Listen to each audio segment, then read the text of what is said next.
반갑습니다. 오늘은 낙찰 받으신 주인공을 데리고 낙찰 이후에 어떤 일을 해야 되는지 관련돼서 잠깐 얘기 좀 해보려고 합니다. 지금 낙찰된 지 며칠 됐죠? 일단 낙찰 축하드립니다. 감사합니다. 네. 생애 첫 주택이자 생애 첫 입찰이자 낙찰. 네. 그거 어려워요. 아. 네, 오늘 대리님 가서 떨어지고 왔거든요. 아.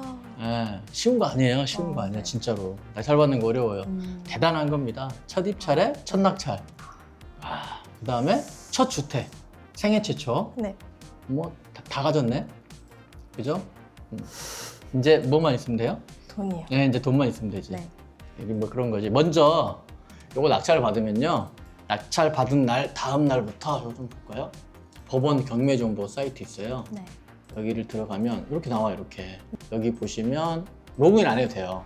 로그인 안 해도 되고 여기 보시면 이제 여기 사건 서울 북부 그다음에 사건 번호가 2024 2023 뭐였죠? 119 265 119 265 네.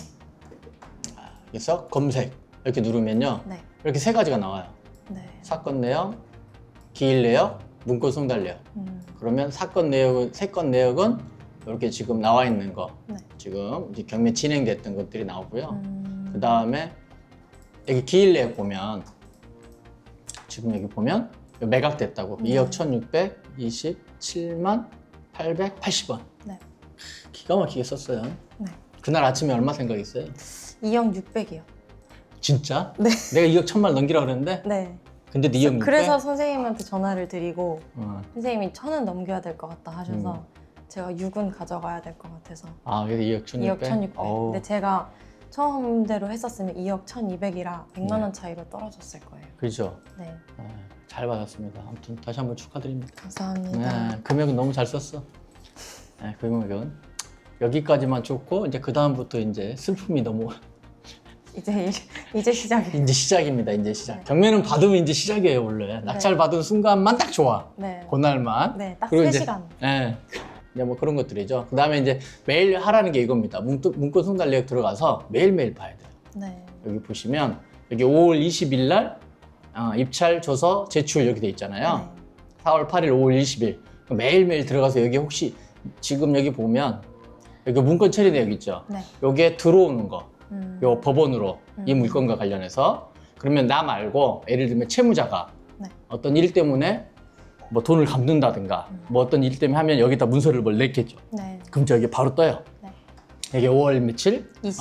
채무자 뭐뭐 제출 이렇게. 네. 그러면 여기 이걸 보고 낙찰자가 바로 대응을 해야 된다고. 이거는 뭐 불합리하다. 아니면 이거는 어떻게 해야 된다. 왜냐면 낙찰 받고도 그래서 뺏기는 경우가 많아요. 왜냐면 뭐 불허가가 나온다든가. 예를 들면 채무자가 이거 너무 싸게 낙찰됐다.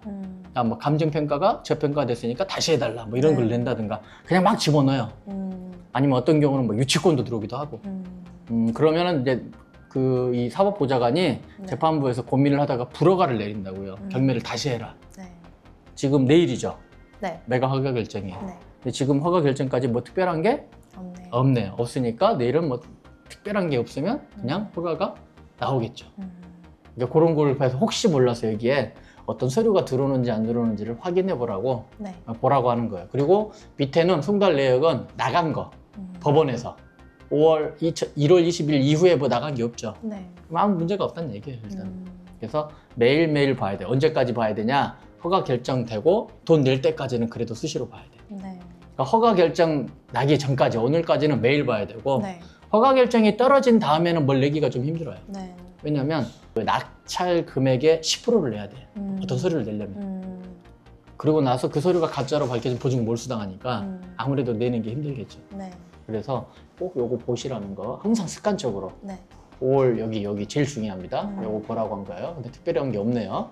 그러면 이제 그 다음 준비해야 될 게 뭐예요? 이제 드디어 대출. 네. 대출. 네. 이제 경제 활동을 해야 되잖아요. 네. 앞으로는 뭐 저보다는 더 훨씬 많이 해야 되니까. 네. 그죠? 20대 한 100채는 사봐야 될 거 아니에요. 왜 갑자기 고개를 떨고요? 돈이 예? 돈이 없어서. 돈은 괜찮아요. 네. 어디에 많아요? 은행이에요? 그렇지. 우리 돈은 은행에 있으니까 네. 은행을 이용하면 되니까. 오늘 이번 것도 은행을 이용하는 겁니다. 네. 그래가지고 일반 대출은 좀 어렵다 그래서 매매사업자 대출을 좀 알아봤어요 처음에. 네. 그래서 매매사업자는 이제 DSR이라 그래서 네. 개인이 DSR이 뭐냐면 개인이 이자를 다 변제할 수 있는 능력이 되느냐를 보는 거거든요. 네. 근데 그걸 안 본대요 매매사업자는. 네. 그래서 안 본다 그래서 다행히 그게 나온다 그래서 네. 80%가 네. 단점이 있어요. 네. 전신신고를 하면 안 된대 거기다가. 그리고 3년밖에 못 써. 3년밖에. 그리고 근데 실거주는 할 수 있어요. 전입은 안 돼. 무슨 얘기냐면 매매사업자잖아요. 네. 매매를 해라는 거야. 사가지고. 이게 단기적으로 단기 차익을 벌기 위해서는 그런 대출을 받아가지고 바로 팔아서 대출을 갚으면 돼요. 받아가지고 거주할 거잖아요. 네. 이거랑 좀 안 맞는 거야. 어떻게 보면. 네. 그래도 당장은 급하니까 네. 그거라도 일단 받아놓고 3년 안에 해결하면 되니까 뭐가 됐든. 그럼 이제 그건 어떻게 해결하느냐? 전세를 놓으면 된대요. 네. 그럼 전세를 놓으면 전세금을 받아가지고 네. 대출을 갚으면 되니까. 네. 그 대신에 이제 그렇게 하면 이제 실제로 이제 거주는 못 하겠죠? 네. 그러면 어차피 거주를 못 해도 그때 돈이 생기니까 그걸로 또 다른 걸 낙찰 받으면 되니까. 사실 이제 그렇게 생각을 했어요. 네. 3년 안에 일단 대출 받아놓고 네. 그 다음에 뭐 일단은 집에서 독립은 해야 되니까 한 6개월 거주하다가 전세를 놓으면 됐죠. 그럼 전세를 놓고 전세금 들어오면 대출을 갚고 그러면 이제 대출 갚았으니까 대출이 없잖아요. 네. 그러니까 또 할 수 있잖아요.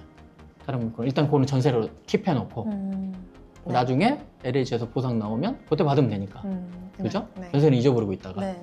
그렇게 했는데 네. 다행히 오늘 네. 그 다음에 이제 그거 물어봤구나. 저거 물어봤죠. 취득세 감면. 네. 네. 첫 주택이면은 취득세 200만 원이 감면된다는 뉴스를 들어가지고 네. 근데 그렇게 하려면은 이제 그 세대 분리가 돼야 된다 그래서 네. 빈집을 찾고 있었어요. 아니죠. 먼저 분리하러 갔잖아 할머니 집에. 네. 네, 그건 왜 얘기 안 해요. 분리가 되는 줄 알고 갔는데 세대 변경이 돼 버렸어요. 그거 누가 분리된다고 그랬어요? 솔직하게 얘기해봐요. 제가 잘못 전달했나 봐요 말을.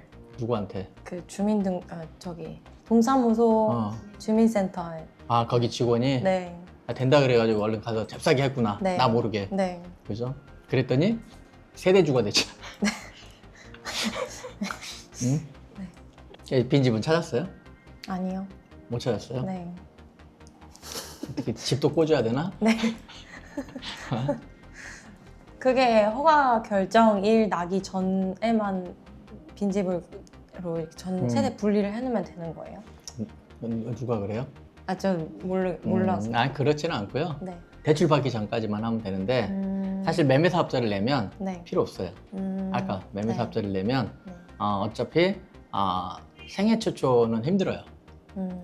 생애 최초는 대출 안 나오는 것보다 나으니까. 네. 그래서 이제 생초 해가지고 취득세 감면받고 이런 건 힘들다. 그렇게 했는데 오늘 아침에 아까 오기 전에 연락 온 게 있어요.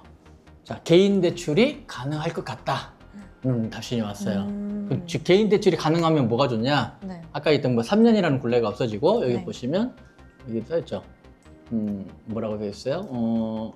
중도 1년, 그다음에 아까 여기 보시면 20 몇 년이라고 그랬는데 1년 거치 29년 상환. 그러니까 우리가 흔히 알고 있는 일반 대출. 개인 대출이 가능하대요. 네. 개인 대출이 가능할 것 같다 그래서 네. 그 대신 금리가 조금 높아. 그죠? 네. 4.9% 정도 되는 거니까 네. 금리는 좀 높은데 그래도 일반 매매사업자보다 좀 복잡한 건 없으니까 그냥 네. 개인 대출이니까 똑같이. 네. 그럼 내가 뭐 이렇게 나 이제 중도 상환하면서 네. 거주하면서 월세를 내도 되고 이런 건 다 같아. 네. 그래서 제가 이제 욕심을 내봤어요. 네. 개인 대출이니까 네. 방금 얘기하신 내 생애 최초 취득세 감면이 됩니까? 이렇게 물어봤거든요. 네. 그랬더니 안 된대요. 왜요? 다음 얘기 있었잖아. 다음 얘기 봐봐요. 여기 봐봐. 네. 소득이 1,080만 원이 안 넘으면 부모 소득하고 보유주택을 같이 본대요. 이거 물어보라 그랬어요. 그 좀 부모님 집이 네. 몇 채예요? 좀 있다 그러셔서. 좀 있대요? 그래서 이게 부모 소득이랑 같이 보면 안 되는데. 일단은 세대 분리를 하고요. 네. 세대 분리를 하고 네. 세대 분리를 한 다음에 취득세 때문에 그래요. 지금 취득세. 네, 네. 취득세가 어떻게 지금 분리가 돼서 1%로 낼 건지 그거 한번 체크해 봐야 될 것 같아요. 지금 소득 구분이 1,080만 원밖에 안 돼가지고 네. 그러면 그것만 한번 제가 체크를 해서 세대 분리하고 네. 분리한 다음에 대출 받는 걸로 네. 취득세 좀 더 따져보고 네.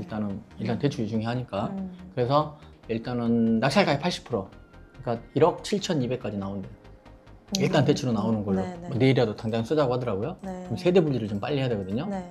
은행에서 요구하는 건 일단 세대 분리니까. 그럼 아무튼 이거는 언제까지 제가 세대 분리가 되어야 되는 거예요? 빨리 해야 돼. 이게 그 대출 받기 전까지. 아, 대출 받고 나서 다시 또 저를 근데 대출 받고 나서는 네. 본인 집으로 가세요. 아. 자기 집 있는데 남의 집에 살 건 아니잖아. 네. 그치? 네. 본인 집으로 이제 전입하면 되죠. 네. 되니까 이거는 이제 개인 소득, 개인 대출이니까 네. 전신고해도 돼요. 네. 그러니까 그렇게 네. 하는 걸로 하자고요. 네. 그럼 되겠죠. 네. 그럼 이제 결론, 이 물건은 일단은 대출 받고요. 일단 세대 분리 먼저 하고요. 네. 그 다음에 대출 받고, 네. 그 다음에 잔금 내면 음. 입주하는 거죠. 네. 입주하면서 그 집으로 다시 전입신고하면 되겠죠. 네. 그럼 이제 그렇게 가면 될 것 같아요.